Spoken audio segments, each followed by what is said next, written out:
anyhow, it's a great opportunity. You know, most of the time they keep me locked in my office, working emails and BTCs and making phone calls to other general officers. So this is a good opportunity to talk to you here this morning. And the portion of the Marine Corps that you represent, which is a very, very important portion of the Marine Corps. So what I want to do is just kind of go through. I know we're calling this state of the reserves. I don't know if it is or not, but I'm talking to you about some of the things that are on my mind for Marine Forces Reserve, and it'll cover some of the things that we're looking at Marine Corps wide. So what's different in the world, or what's going on in the world that that's kind of new and different? And if you take a step back and look at it, read a little bit of history, you'll see that not much is new in the world. We're finishing up a conflict. Yeah, this has probably been the longest time that the United States of America has been in continuous combat. So for the last decade, okay, that might be a little bit different. But after every conflict, from the no-kidding Revolutionary War, where they reduced the size of the Marine Corps, to the Civil War, to whatever, World War I, World War II, Korea, Vietnam, Desert Storm, every time, we ramp up and then we drop off. Ramp up, drop off. And, the Commandant Conway took us up to 202K, right, 202,000 Marine manning level, and that you had to get approved by Congress because that means money. How much does it cost to pay for those folks?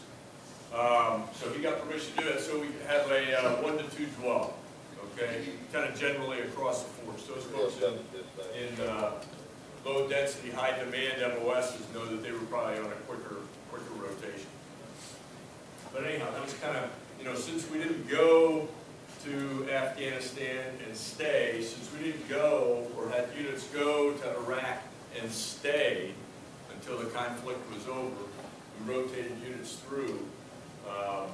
That 12 was important because in the first couple of years, you'd see battalions, on their third, their fourth deployment over there for 6 months at a time. So after that was wearing on the force, and it didn't give a lot of time to recover and get the Marines trained again because that conflict was continuously changing, right?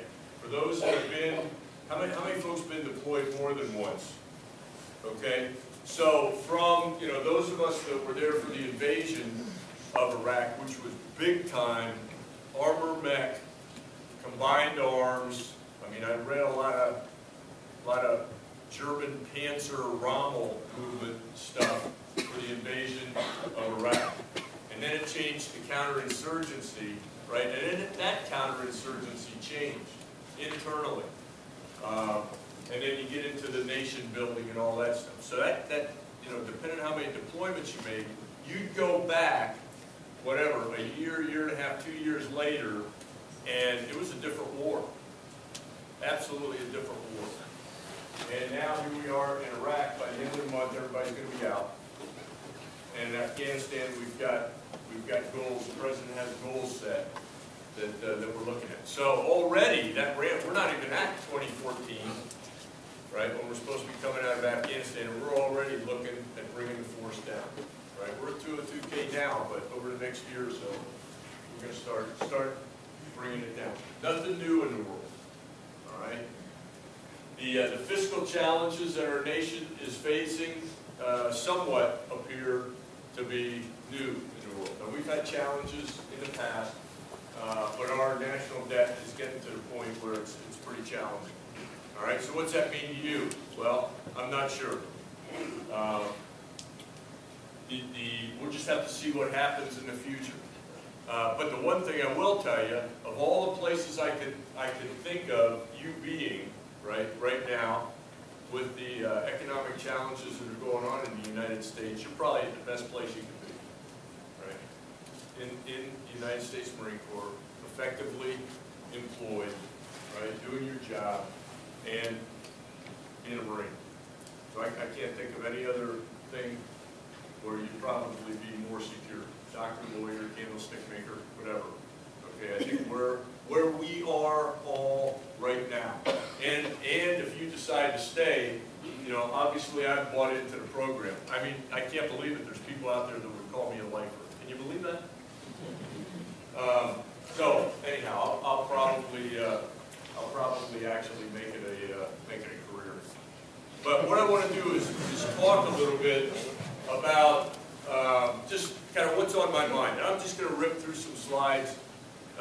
There's some, you know, what I think are important points there, but you know, it's not the end all and be all. But then, you know, you could be thinking if there's any questions that you have about anything. It doesn't just have to be about this. Could be Marine Corps writ large.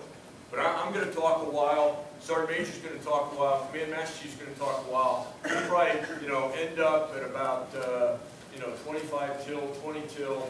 Open it up for questions, and take a couple questions, and then whatever, yield the remainder of the time to you guys so you get out of here. But no, we'll stay here and talk as long as you want to, because I mean, your leadership is most critical. What you've seen, what you've done, you know, in the time that you've been in the Marine Corps. I mean, folks like you and those that have come a little bit before and that have been in this fight for the last 10 years. I mean, I'm calling you the next great generation. I mean, we talked about the World War II folks as being a great generation, and they were. But now, I mean, those folks, you folks that have been forged in the current foundry that our nation has been in, the war, both Iraq, Afghanistan, and other places too, Horn of Africa, have absolutely put a lot of pressure and forced a lot of maturity into our Marines. And you're the leaders of the future that are going to carry our Marine Corps on to, you know, great things